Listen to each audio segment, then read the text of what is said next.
If you didn't already know, I made my favorite legendary Pokemon list with the idea that I would go through each generation and pick out Pokemon that were my favorite until we could come to a final list of my all-time favorite Pokemon.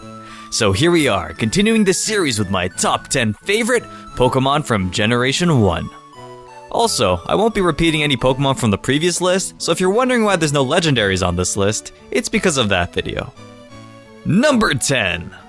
Prince Harry, Queen Elizabeth, and Nidoking. There's something about royalty that attracts us, and Nidoking was no exception. Nidoran Male was my go-to choice for taking down the first gym in Pokemon Yellow, learning Double Kick so he could kick down those rocks. I would always end up having a Nidoking on my team. He was this huge, powerful rabbit-rhino hybrid that I loved using. I also had pet rabbits as a kid, and having a Nidoran on my team would always remind me of them. Number 9. Aerodactyl. I've always loved the idea of prehistoric Pokemon. It kind of hints to a completely different time period where there might have been a generation of Pokemon that went extinct and still have yet to be discovered. Aerodactyl was simply my favorite out of the bunch of fossil Pokemon. Mostly because I was an impatient kid and could never take the time to train the other guys to evolve, so having an Aerodactyl right from the get-go really appealed to me. I enjoyed how they managed to combine rock and flying together in such an elegant way, and it was awesome to have it end up being a dinosaur as well. Number 8.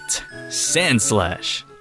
Sandslash was one of those Pokemon that I liked because I felt he was left out. He was somewhat overshadowed by the fact that there were so many cool ground types already, and he wasn't quite as powerful looking as the rest of them.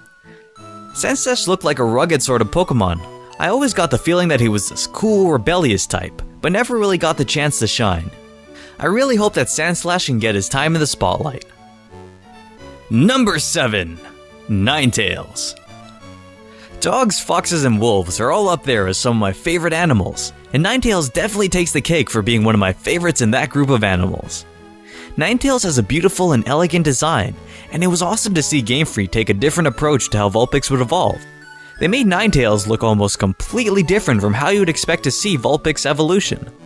Ninetails also felt very mystical to me. She looked like this rare and elusive magical fox. It made her special in my eyes. Number 6. Righton. Righton has this almost indescribable appeal to me. I get this feeling of nostalgia and happiness when I see him. I faced him quite a lot in Pokemon Stadium, and he always stuck out to me. He looked like such a cleanly designed Pokemon, especially in 3D. He just gives off this feeling that I just can't entirely describe, which makes me like him even more. Regardless, his name is a pun that still makes me laugh. Number 5. Dragonite. Dragons! Dragons were such a cool type to introduce into the game. They managed to display a feeling of rarity and power like none other. Dragonite was such a cute, cuddly, destructive force. The way he was designed combined power and charm. On top of that, he was a pain to get. You had to fish in the Safari Zone for the small chance of catching a Dratini without him running away. And then you had to train that little guy all the way up to level 55. I know I said I was an impatient kid, but when I saw Lance's Dragonite, I managed to push myself to obtain one. It was such a rewarding experience to work for this guy, and after the hours I put in, and I finally had one, he left a great impression on me. Number 4. Charizard. Fire was definitely one of my favorite types in the whole game.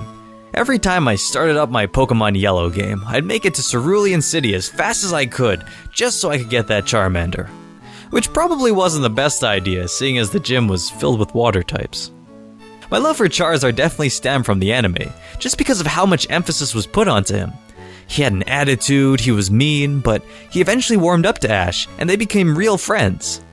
The episode of the anime that I remember the most was the episode where Ash challenges Nolan's Articuno with Charizard.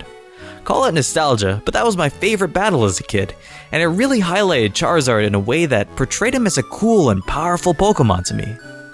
Number 3. Pikachu.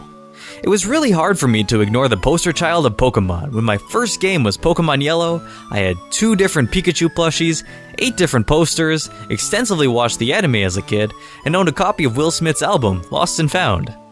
That last one has nothing to do with Pikachu, but I thought I'd throw that in there. Pikachu was a character with personality.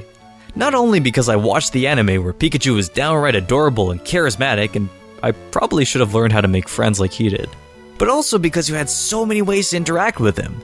In Pokemon Yellow, he follows you around, and if you talk to him, it actually shows him not liking you at first, and then warming up to you later on. On top of that, you had so many special Pikachu events and games. In Pokemon Snap, you get to have Surfing Pikachu, Balloon Pikachu, Pikachu on pieces of wood for some reason. And then there was Hey You Pikachu, where you could really connect with your own Pikachu.